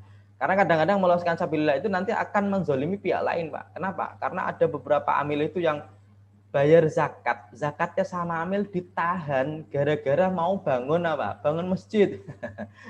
Ini yang jadi masalah karena prioritasnya keliru berarti. Makanya insya Allah nanti akan saya bahas secara spesifik ya Pak Asep ya. Semoga bisa selalu mengikuti kajian ini ya. Semoga nanti ada waktunya saya bisa menyampaikan dengan apa ya? Dengan komplit ya. Semoga bisa dipahami jawabannya. Oke. Kira-kira begitu Ustaz Akbar. Baik Ustaz. Ini Ustaz, kalau kita lihat waktunya ini sekarang sudah jam 6.40. Ya sudah ini. Antum kira-kira setelah ini ada aktivitas lain? Soalnya masih ada 2 ini jamaah yang ingin bertanya.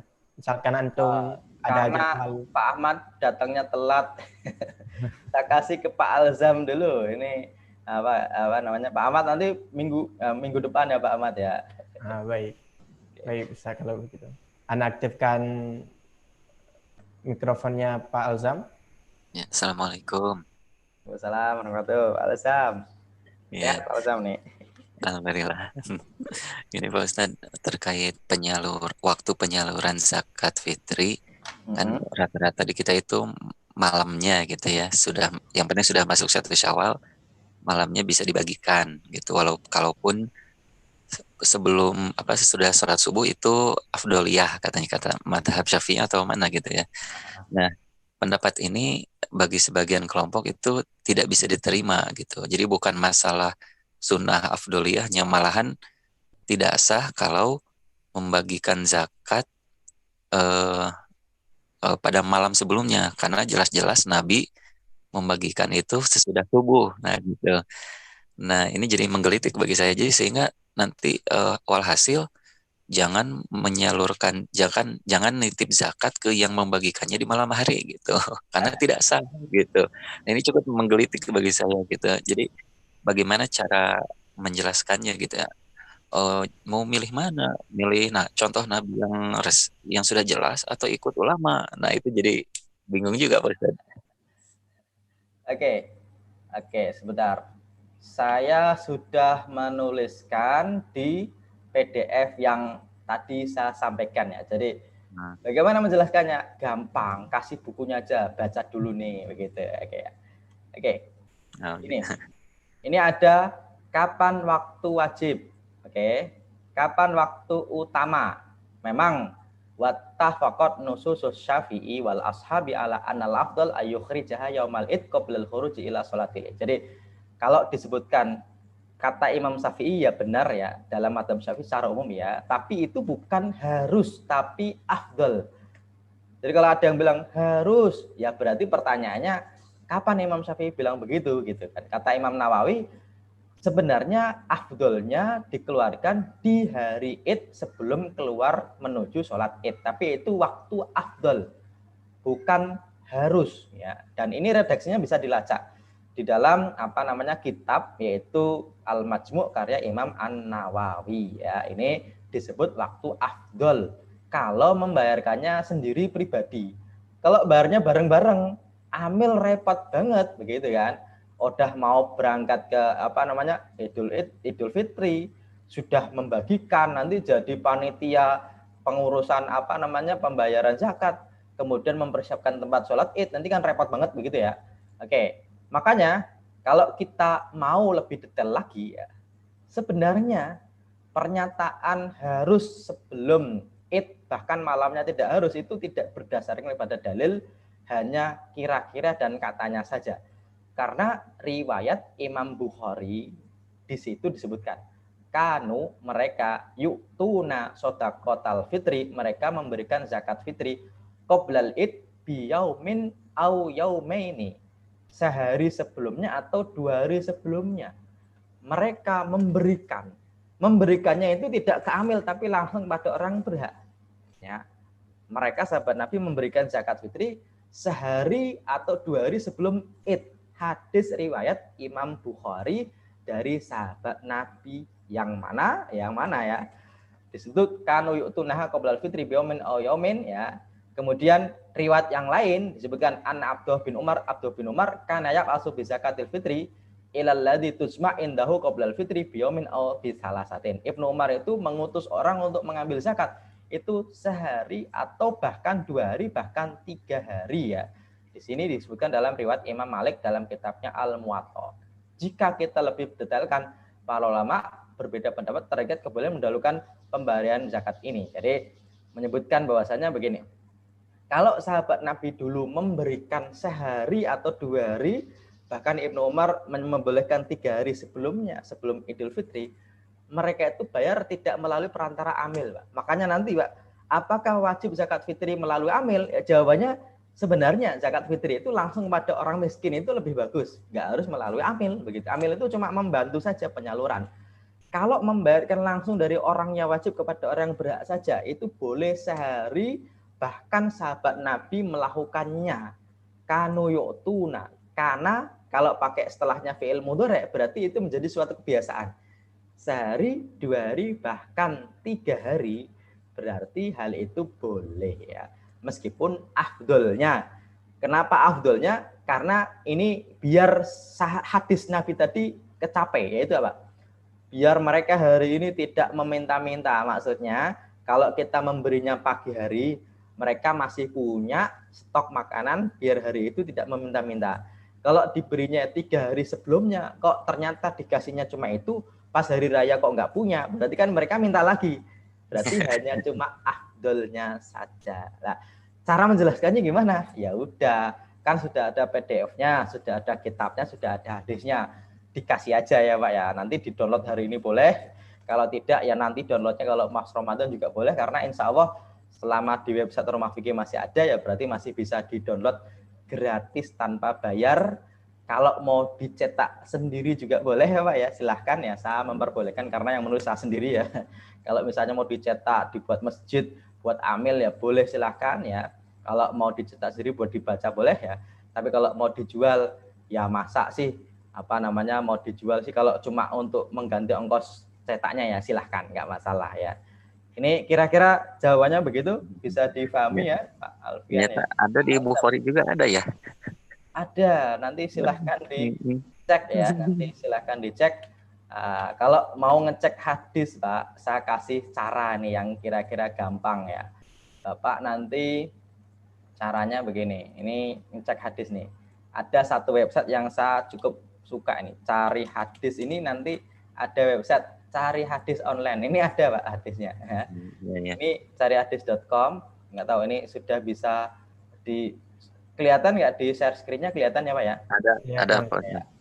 Oke ya. Nah di sini nih kalau kita mau nyari begini, kanu yu'tuna, apa namanya? Kanu yu'tuna, kita copy ya, di sini kita carikan kanu yu'tuna, kota. Oke. Nah di sini nih, atau carihadis.com, kemudian cari, ini. Nah, carihadis.com, kita cari begini. Nah, kanu yu'tuna. Nah, hadis tentang, di sini ada. Kanu harus pakai bahasa Arab Pak Ustadz itu ngetiknya? Bisa bahasa Indonesia, tapi terjemahnya itu kan ini Pak ya, menunaikan zakat fitri sehari. Terjemahnya itu kan kadang-kadang kan nggak pas ya, maksudnya gini. Saya coba cari hadis di Bukhari, kadang-kadang kan tulisan fitrinya beda. Ini kadang-kadang beda Pak, kadang-kadang beda karena apa ya, transliterasinya itu agak nggak sama Pak. Jadi kalau pakai bahasa Indonesia itu agak susah ditransliterasinya ya, agak susah ditransliterasinya karena fitri itu kadang-kadang pakai H, kadang-kadang tidak pakai H. Lah ini agak susahnya di situ. Tapi bisa juga kalau kita mau mencari di cari hadis ini, salah satu website yang saya cukup suka ya Pak ya, karena apa namanya, dia itu bisa mencari cari hadis misalnya zakat fitri misalnya gitu ya, dia nanti akan dicarikan hadis, pilih kitab misalnya. Ya, ini ada kitabnya, kita bisa pilih Pak, ada di Sahih Bukhari satu hadis misalnya ya, ini kan zakat fitri nih Pak nih ya. Kita bisa cari kata kunci zakat fitri, ditemukan di Sahih Bukhari ada satu gitu ya. Nah ini ada terjemahnya juga. Nah, hanya saja lagi-lagi kalau pakai bahasa Indonesia itu kadang-kadang apa ya, transliterasinya itu beda-beda.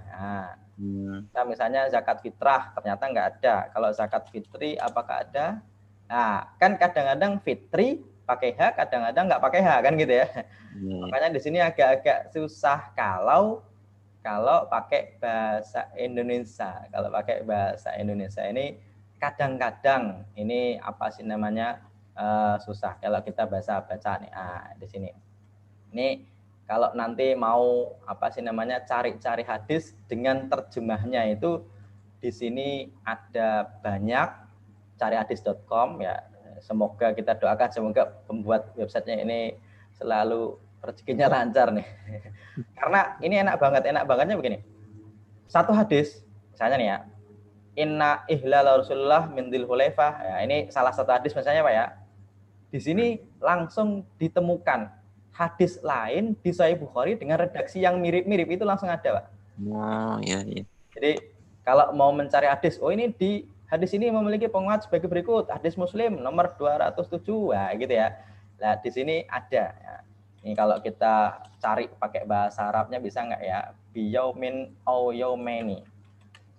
Nah, kalau bahasa Arab itu kan transliterasinya kan pasti ya. Oh nggak ada, berarti kita tinggal nyari yang lainnya. Di sini ada kitabnya, misalnya kitab kita pilih misalnya kitab Sahih Bukhari. Berarti cari di dalam teks dalam kitab ini. Ya, kita bisa cari biyaumin au biyaumeni, di sini ada. Kita cari misalnya biyaumin au yaumin. Ini hadis riwayat Imam Bukhari ya, di sini ada. Haddatsana, ini hadis kalau di sini nomor 1415. Ini bahasa Arabnya, kemudian terjemahnya. Kalau pakai bahasa Arabnya kita tidak bermasalah di bab transliterasinya. Oke. Kira-kira begitu cara nyari. Nanti semoga nanti saya di hari Selasa bisa menjelaskan ini ya, Pak ya. Karena di hari Selasa kan ulumul hadis. Salah satu ilmunya yaitu memanfaatkan website atau internet untuk mencari hadis. Dan hari ini Pak, hadis di internet itu sudah sangat-sangat melimpah ya. Salah satunya adalah ini. Dan kalau Bapak bisa bahasa Arabnya, ini bisa plus kita tahu syarahnya, yaitu Fathul Bari. Kita tinggal klik ini. Ini mohon maaf berarti belum komplit nih. Ini masih ada error. Tapi kalau di kitab hadis Sahih Bukhari ini sudah ada ya. Yaumaini, hadis ini memiliki penguat dari Sahih Muslim. Kita bisa klik. Oh, ini apa namanya penguatnya dari Sahih Muslim. Terus dari riwayat Imam An-Nasa'i ada juga ya. Ini kalau mau nyari-nyari di hadisnya di websitenya yaitu carihadis.com. Oke. Itu yang bisa saya jawab, Pak. Ya, Pak, saya jadi agak tenang kalau gitu saya.